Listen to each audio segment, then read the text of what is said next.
छोड़ी हम तो लागल बानी तोहरे में। देखी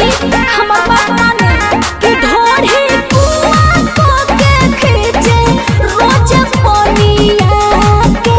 कि लगले मरल मुहवा देखबो अपन कोनिया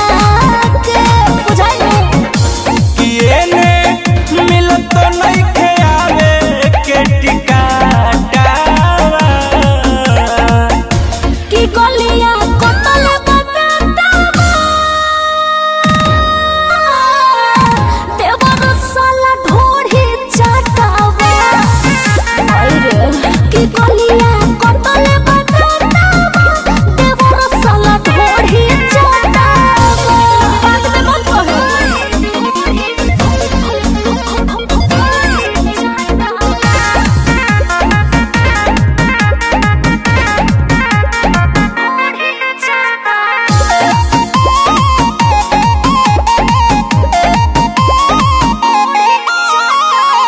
यही जब रहबे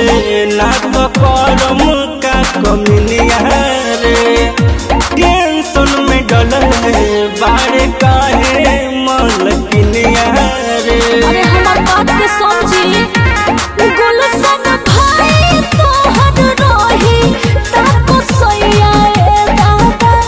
मछुआ कोना तावे गाल के मिसैया ए दादा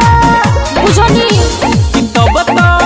धैले होई कोमल तोहर हाथावा कि गलिया कतल बतातावा देवर साला ढोढ़ी चाटावा